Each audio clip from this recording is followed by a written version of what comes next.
Okay. Hi everyone, my name's Kate. I am head of movement building at Friends of the Earth Scotland. I'm up from Edinburgh today, but my lovely colleague Eric in the corner, who some of you will know. We also have a base in Aberdeen. If you're leaving us here, please make sure you take all On your personal belongings with you. That is Clive. That's commitment. I really appreciate that. Thanks, Clive. But before I start, I'm just going to say I'm very tired because it feels relevant to say I spent last night and this morning supporting a friend in a mental health crisis, and that feels important to say because A, our context is hard, and B, the too long didn't read version of my talk is basically going to be we should care about each other in an interpersonal way and also as a political framework. So saying that A, because I'm maybe not at my most on it, and also because I think that maybe other people have similar, bring similar things into this space. And I also wanted to acknowledge when we're talking about war and militarism, that's not intellectual, theoretical topic for many of us and for many communities in the world right now. And it might be that people in this room or online are deeply connected to or have loved ones who are in contexts that are under siege or in fear, whether that's in Palestine, in Lebanon, in Iran, in the Democratic Republic of Congo, in Sudan, in Ukraine, or the many other places. I think I checked the map this morning and there's 50 something conflicts ongoing in the continent of Africa. So, this is not an abstract conversation. I just wanted to start there and really recognize and welcome those emotions and feelings. I need to be here. Okay. And I also, when I was thinking about, so I recently wrote an article for The National about climate change and militarism, and how that was pushing our planet to the brink. And within a couple of hours, there was an army of commenters on it who were ridiculing not necessarily any arguments I made, but me and the general idea that caring about stopping the destruction of our planet and the suffering of people, that was a ridiculous thing to think about and to care about. And most of those were probably bots, so I'm not going to take that as like a gauge of public opinion, but it was on my mind when I was thinking about what I was going to say today. And I called my talk, don't usually like name a talk, but I decided to call it this, No More Toys for the Boys, partly because I have this picture on the wall behind my desk because we found it in the Friends of the Earth Scotland archive. So some people might remember it. I think it's from the Torness protests in the 80s. Jonathan, I'm looking at you. Do you remember it? But I think this picture feels really relevant today. I don't know if you agree with me, but I think it does. And there's already so much to say about climate and war and the connections. So I was a bit concerned about adding in another element, adding in a kind of like gender perspective to that. But I think actually, well, for me, like a feminist perspective is actually a really helpful framework for thinking about these issues and also what the solutions might look like. And I also knew Stuart would give a really factual and detailed account of military emissions. So I'm not going to do that. I'm going to be talking a bit about how we can conceptualize and think about some of these massive concepts and challenges. So I just want to start off by saying that climate and conflict are inextricably linked. In the most simplest form, that war fuels the climate crisis and the climate crisis fuels war, right? And war fuels climate change because, as Stuart has laid out, the emissions from warfare are massive. Another example, the emissions, and with the caveats of this reporting, the emissions from Israel's bombardment of Gaza since 2023 are about the equivalent of the 100 countries, the 100 smallest countries' annual emissions. And similarly, the first 2 weeks of the assault on Iran released 5 million tons of carbon dioxide into the atmosphere. We're talking about huge numbers from these conflicts. And that will obviously have massive consequences as that pollution leads to more extreme and erratic weather across the world, and it reduces the amount of time that we have globally to transition.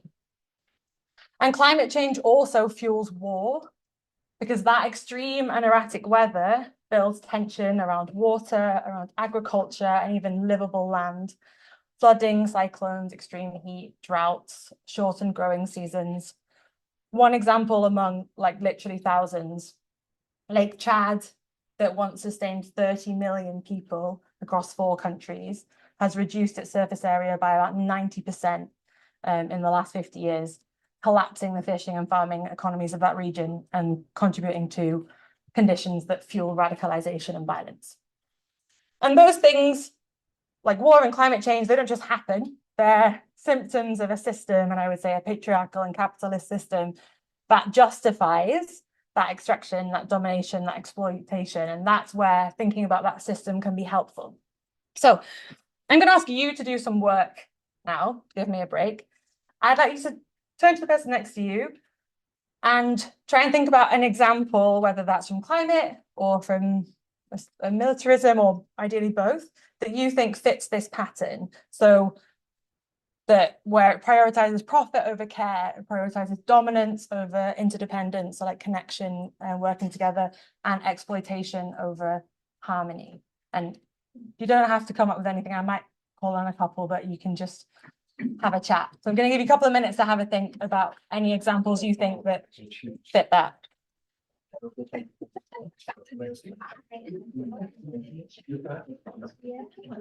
Yeah, I'm right.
Finish your sentence. I said 2 minutes. That was not very much time, but we can maybe come back to this in the Q&A if people have more stories they want to share. But I'm going to ask, is there any that people were like, this is something that we think really fits and we want to share it? Yeah? I think in profit over care, I was just discussing with Scott, I think the best example could fit is Grow AI by Elon Musk, where, you know, they morph images of teenagers and everything. And then if the government try to ban them, then they do the lobbying, you know, tweeting against the governments. And like Elon Musk does in UK, you know, when it's like UK was trying to take action against Grow AI. Right. Okay. So like AI in the tech industry prioritizing profit over care, and we're seeing that with the expansion of data centers or proposed data centers, and that all those kind of proliferation of these industries, right? Yeah, totally. Want to do one more? Were you going to say something? I thought I saw a hand over here. Yeah, see? Slightly related to the arms industry and things, but effectively, it's usually young men and sometimes young women who go to these places and either come back in bits physically or a bit mentally, but that doesn't figure in military spending. It figures in the NHS spending, and they're the lucky ones. If they're in America, they're just out in the streets, and they can be seriously messed up. Actually, you're wrong. The budget for veterans, the budget for veterans comes out of the MOD budget. It's separated from the NHS. Yeah. But either, I guess, whoever's paying for it, that mental health consequence on those people and the way that people are treated as disposable is still part of that. Yeah, so there's the aim of that exercise. There's lots of examples of how our system and the way the climate crisis is proliferated and the way that military functions is, a lot of it fits within this structure. And we see these patterns repeated if it's on women's bodies or marginalized people's bodies, if it's on the exploitation of the environment, all of these examples that we're talking about. And yet that care is essential for life, right? It's essential for the continuation of the world that we live in. And it's also used against our movements. For example, as I was talking about with the comments on my article, like to care is perceived as, it's just perceived as weak or ridiculous or even dangerous in the case of activists being criminalized. And yeah, for example, my article addressing war and climate change, even care for the continuation of a livable planet is seen as foolish. So that's the kind of system that we're pushing against. And the justification of extraction and domination also helps us think about more links between climate and militarism. So one of those is that the destruction of a habitable environment is often used as a tool of war itself. So again, if we think about Israel's assault on the Palestinian people, this is a long-term tactic, but since 2022, the scale of this has intensified, leading to the collapse of all ecological support systems in Gaza. Water, air, soil, ecosystems have been under attack. Destruction of sewage systems, desalination plants and water wells have led to contamination of basically all the groundwater in Gaza. Farmland and neighborhoods have been saturated with sewage, leading to the outbreak of infectious diseases. There's many more things. But leads to basically a complete assault on the environmental conditions necessary to sustain life, right? Like that's the consequence of this kind of conflict. And we see this in other forms. So elsewhere, the surge in mining for minerals like lithium, cobalt, nickel, as increasing environmental harm and human rights abuses and conflict as the industry displaces and destabilizes community. And those minerals are used in batteries and solar panels and wind turbines, yes, but also we're increasingly seeing that governments in the global north and corporations are racing to secure those minerals under a guise of climate action, while actually an increasing proportion of those are now being diverted into military, aerospace, AI, and data centers. So driving further conflict by extracting the minerals that are then used for warfare, all in the name of profit. And consistently, we're seeing the impacts of this kind of like disaster capitalism, right? Where corporations respond to moments of crisis by seeking to gain further profits. So as many of you will know, Dana Petroleum, fossil fuel company headquartered in Aberdeen, was sold gas exploration licenses in Palestinian waters by the Israeli government in October 2023, as Israel was increasing its deadly attacks on the Palestinian people. And this project is actually kind of on the rocks because of the global movement pushing against it, but the company still seem intent on accelerating the climate crisis and pillaging Palestinian resources and using that moment of upheaval to increase that. And another example of this, in my opinion, and maybe we can talk about it, so it's been a big topic in Aberdeen in recent weeks, is using kind of global war and conflict as a push for more North Sea oil and gas.